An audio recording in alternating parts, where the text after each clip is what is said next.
Ma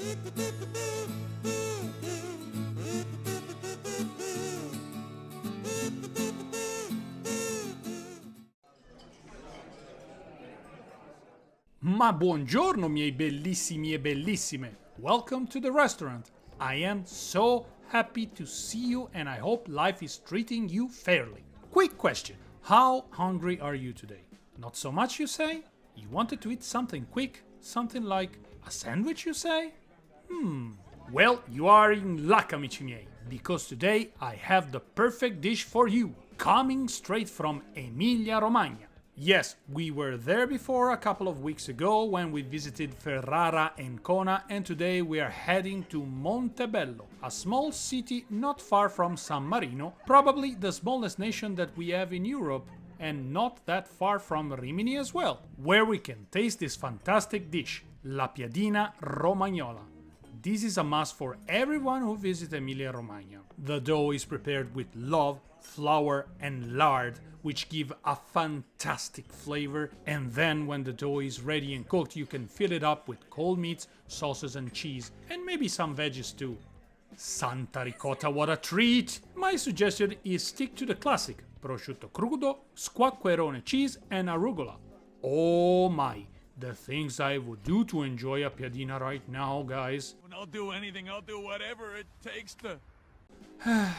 Anyway, as I said, we are going to Montebello, more precisely we visit the castle, which is said to be haunted by the presence of a young girl who passed under mysterious circumstances. We will get to that in a moment, but first, and as always, don't forget to like this video, and if you're not subscribed to the channel, then I invite you to do so. I will appreciate it immensely. But if you truly feel extremely marvelous, a share of this video will indeed be of great support to this channel as well. So I thank you in advance. Very well. Now take a big bite of your piadina and let's explore the story behind the hauntings of Montebello Castle.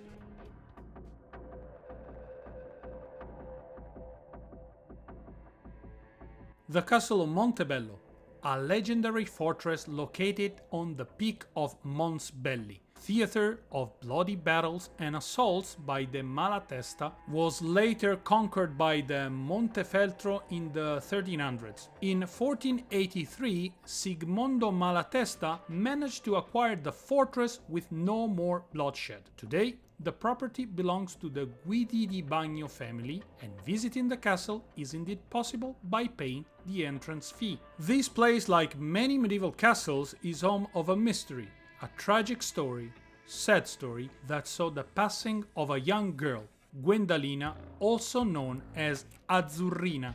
Daughter of Ugo Linuccio, Lord of Montebello, Guendalina was born in 1370 with a peculiarity. She was born as albino, with a pale skin and hair so white as the color of the first snow in winter. Nowadays, being an albino person, although is rare, is considered a common natural occurrence, but in the medieval times, well, that was a huge problem. In fact, albino people were often associated with witchcraft, the devil, and persecuted by the church, of course. Guendalina's mother, concerned and worried about what could happen to her child, decided to do the most logical thing in order to protect her baby, hiding the white color of the hair by dyeing them. Due to the lack of color absorption properties that white hair carries, the natural black pigments used in the process of hair dyeing managed to give Guendalina's hair a bright blue texture, hence the nickname Azzurrina. For the first few years, she lived an happy life like many lucky children of her age until that day of 1375. It was the 21st of June. An heavy storm was plaguing the first day of summer, and Azzurrina was playing with her ball, under the watchful eyes of her guardsman, tasked to keep an eye on the 5-year-old girl. At a certain point, Azzurrina dropped the ball and the toy bounced down the stairs to the underground ice house. Without wasting a single second, the young girl bolted down the stairs to retrieve the toy, and after a couple of minutes, the guardsman heard a loud scream. With no hesitation, they rushed down as fast as they could, but to their horror and surprise, there was no trace of Azzurrina. They searched the ice house thoroughly and carefully, and they were not even able to spot the ball that Azzurrina was playing with. The little girl was nowhere to be found. Guendalina was no more. Fast track to our modern times, and the castle is said to be haunted by the presence of Azzurrina. In fact, many are the reports of strange sounds occurring in the castle, voices, steps, and even some unexplainable EVPs.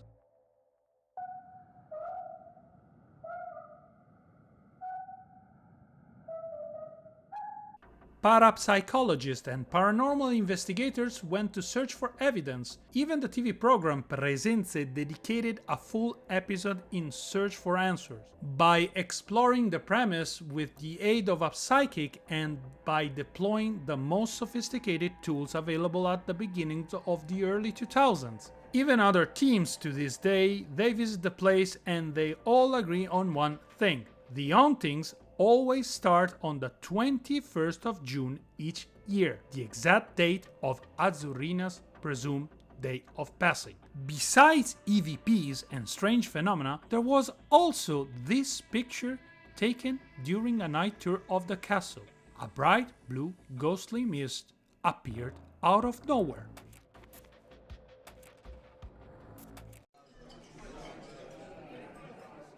Indeed, a story like this, with this amount of solid evidence, for sure managed to grab the attention of some Italian investigating channel, and apparently the P.I.T, if the name sounds familiar, it's because they appeared in one of those Nuke Top 5s videos, took interest and decided to have a go in investigating the premise by themselves. Are you asking me if I think that these people are for real?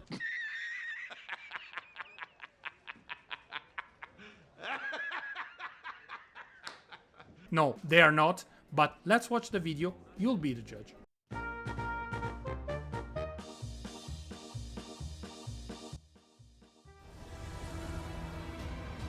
Continuo a dire a tutti di andare avanti. Alcuni lo fanno, ma noi no. Anche se la possibilità fosse minima, abbiamo il dovere nei confronti del mondo di provarci. Lo faremo. A qualunque costo. A qualunque costo. A qualunque costo.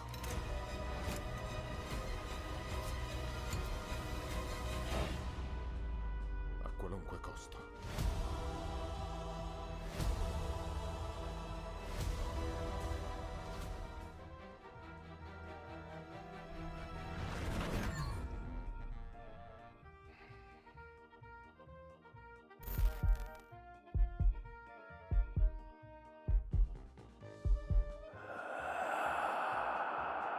Intro-wise, nothing to say, it's a feast for your eyes. The production level is stellar, all the camera movement, the epic music, the voiceover.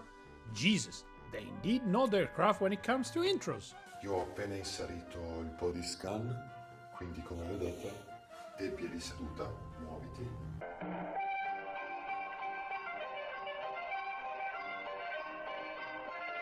Vedi, fai vedere? Sì, vedo tutte e due. Perfetto, vedete che rileva, quindi lasceremo il Kinect qua, una telecamera infrarossi e lo zoom. Perfetto. Quindi monitoriamo completamente tutto e poi vorrò provare anche la funzione del viso nel caso in cui ci fosse solo un volto, ci potrà dare tante informazioni. The Kinect? We start strong here. Man, this is some bullshit! So, how many times debunkers told you that this thing is not reliable? Strong start indeed. I mean, we are not even a couple of minutes in and already to deploy their best BS gimmick. I won't comment too much on that for the moment, and let's see if they find an haunted stickman. Ok ragazzi, allora possiamo procedere e andare.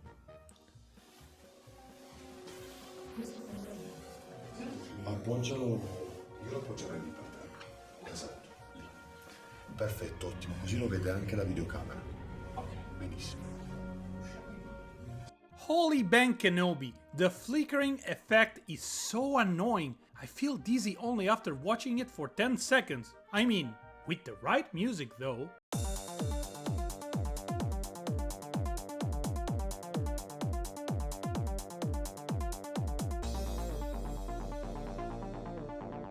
It can be actually useful. Okay, I take it more seriously, damn it. It's hard though when the investigator's first move is to deploy the Kinect as an investigation tool.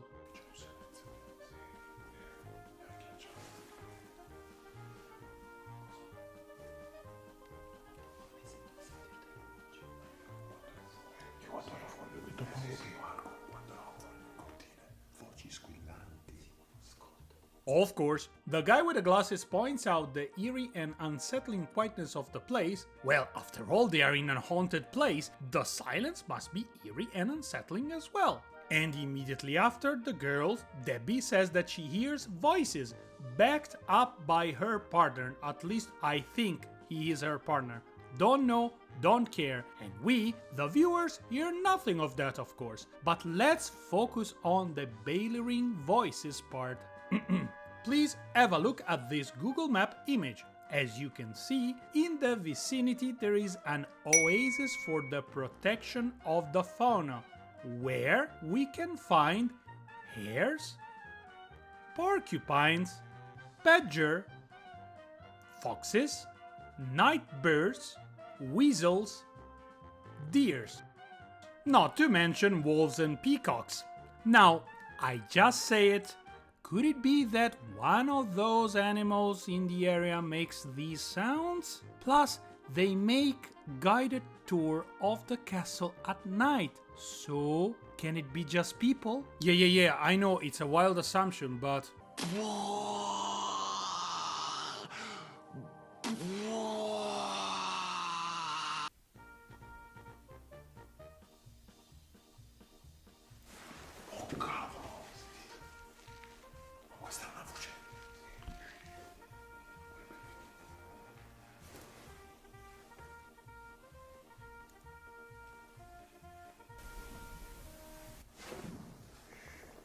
I honestly heard nothing, but it doesn't matter what we actually hear or what kind of explanation we give. Haunted castle, therefore everything we see/hear is a sign of a presence. Oh boy.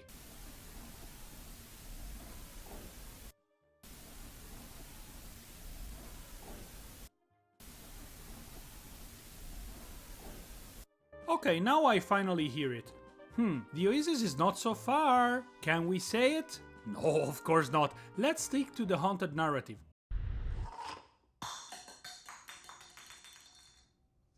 Good thing we switched to plastic. Let's move on. And what's this now? In the meanwhile, in Azzurrina's hallway, put your headphones on and listen carefully. It seems that there are noises of slamming doors and steps. Cliché indeed. Okay, let's hear it.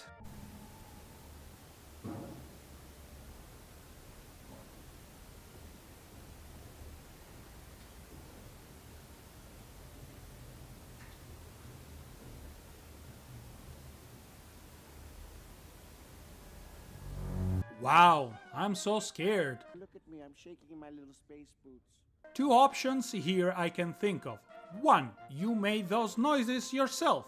Second option, there are other people walking in the castle in this very moment, which is a thing. Of course, time for another cliché. At the same time, in our area, the microphone of the video camera managed to capture another voice allegedly belonging to a child. Listen.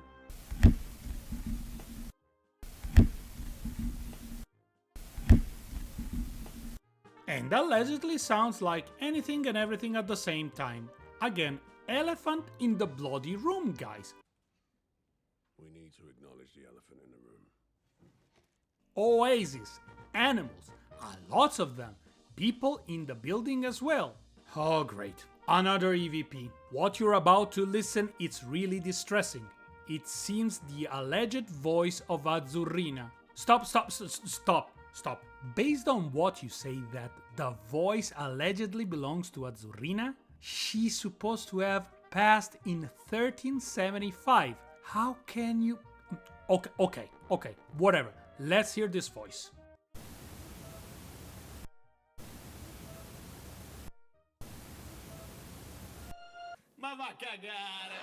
Sounded more like a moving chair than a voice to me.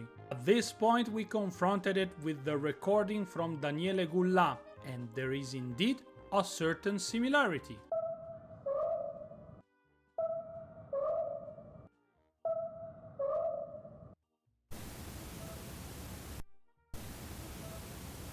And I compared this sound with the sound of a peacock. And indeed there is a certain similarity. So after they found a proof of an alleged haunting, they changed rooms in order to find more alleged proof of the paranormal. A lot of allegation, guys, and no debunking attempts from their side. Perfect recipe to create the perfect video with almost no effort. But like every good investigator, you know what type of investigators, it is time now for a more serious EVP session, of course. Sounded more like a static fart to me.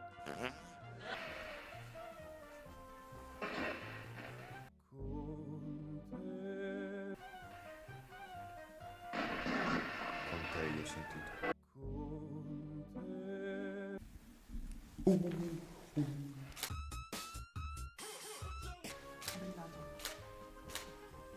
Porca miseria, brillato e non lo prendo. Oh boy, what's going on? Aspetta ragazzi, provo a passare. Oh, wait, the Kinect captures something? Can we see it? Of course not. I must assume that we need to take your word for granted then. Nice.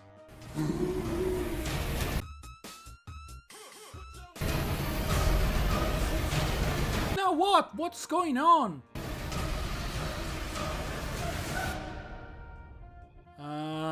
It continues on the next video. This one was 12 exhausting minutes long. What about this one? Almost 18 minutes? Okay, let's do this. I want to check what the super dramatized reaction was all about at least. One eternity later. Well, spoiler alert, we will never know, as the final part is a collection of EVP sessions, again, which I will gladly skip, but if you want to watch it, also this video is in the description, so be my guest. I would like to focus more at this point on the conclusion, their thoughts on the investigation, but before we watch the conclusion, guys, let's ask ourselves one huge, enormous question. Is the story real? Was there ever an Azzurrina Malatesta in the castle? Well, the short answer, guys, is no. There was no Guendalina Malatesta or Azzurrina, and there was no Ugolinuccio di Montebello. In this video, published by the co-founder of CICAP, Massimo Polidoro, he explains clearly that there are no historical evidence on the existence of a certain Ugolinuccio di Montebello, Lord of Montebello, and there is not even a single shred of evidence of the existence of an albino girl named Guendalina or Azzurrina. And to add more nonsense to an already absurd story, there is no way we can trace the origin of this story. According to the official website of the castle, the story was passed on orally for 3 centuries circa, and after it was put into a collection of miscellaneous tales and fairy tales from the lower Valmarecchia, dated in 1620 and titled Mons Belli et Deline, or Montebello and Adelina, written by a priest, and guess what? The manuscript is untraceable. I do believe that now you're all in shock, right? So what's the truth then? When do we find the first reference of this tale? Well, 1989. Yes, you heard it correctly. 1989, exactly when the family owning the property, Conti di Guidi di Bagno, finished the restoration of the castle and opened it up to visitors. Paying visitors, of course. And the idea of the ghost of the little girl? Well, the idea is not original either. It was taken directly from a movie directed by Mario Bava in 1966, Operazione Paura. And the plot? Well, a little girl was playing with the ball near a castle and she dies under mysterious circumstances. And later on, the ghost of the little girl haunts the castle. Your shock continues, guys, I believe. Wait to hear the next one. What about the precise date of the 21st of June then? Day in which Azzurrina went missing? The 21st of June is precisely the first day of summer. Well, apparently somebody there found out that a ghost story set at the beginning of the good season, you know, the tourist season, attracts a lot of more visitors, especially the kind of tourist who watches paranormal investigation channels. And it's good for business. Their business, of course. Now, with all that in mind, let's hear the P.I.T conclusion of this investigation, shall we? Io da quando ho iniziato l'indagine ho due cose in testa. Una è che non è morta il 21. You don't say. If we consider that she never existed in the first place, no, she didn't pass on the 21st. E due, che il suo corpo è qui. Regarding her body, psst, it's not here either. Che mi piacerebbe tanto poter ancora indagare, perché sì, si verrebbero a sapere di molte cose. By investigating the background history of the place, you will find a lot of interesting things. Però non avete la sensazione che, no? Tu hai dato solo un assaggio, una torta, te la sei mangiata, hai dato un assaggio. E forse è stato anche un bene, vi dirò, non averlo fatto tanto tempo fa. Perché ci siamo arrivati anche con più esperienza. Ed è per questo che ti dico, magari negli anni, giustamente, hanno fatto delle prime ricerche che hanno portato dei grandissimi risultati. Altri nostri colleghi, che non sia arrivato il momento di fare magari uno step per provare a vedere che cosa c'è oltre un battito cardiaco, oltre un lamento. Sì, oltre un lamento, oltre l'impossibile battito cardiaco. Magari c'è qualcosa da scoprire di più. I truly enjoy how he puts so much emphasis when he tells this amount of philosophical BS. It's remarkable. I hope this is the end of this video. Cos'era? What can it be? Maybe a bloody howl, don't you think? Really, this last part was so cringe. Oh my god. Okay, I have enough of this, guys. Let's go back to the restaurant. Amici miei, today it was indeed an interesting take on how legends, ghost huntings and business most of the time go along pretty well, especially in this case where the P.I.T were able to deliver one of the most hyper-sensationalized experience. I mean, they did worse, way worse, and I'm happy to say that they finally paid the consequences of their action. You know what? Next time I will share the story of their downfall with you. Heck, it will be interesting, I'm sure. And maybe some of those investigators, you know what kind of investigators I'm talking about, maybe they also will learn something from it. A cautionary tale. Who knows? There is only one last thing I want to discuss with you guys. The famous picture I showed before. Honestly, I could not find any analysis or debunking on the matter, but by taking a good look at it, my assumption is that this picture was modified via Photoshop where they played with brightness / contrast and color saturation. I do believe that it was taken in the famous underground ice house during the winter, and what they capture is just a normal condensation effect that happens normally in winter time. But as said, that's my guess, and I would like to know what you think about this. How do they achieve this result with this picture? Let me know in the comments, lovely people. I am extremely interested in your opinion on the matter. We reached the conclusion of this video. I truly hope that today you enjoyed your Piadina Romagnola, and a huge thank you for sharing this dish with me. As always, have a great rest of the day, stay safe, and I will see you all the next time. Ciao!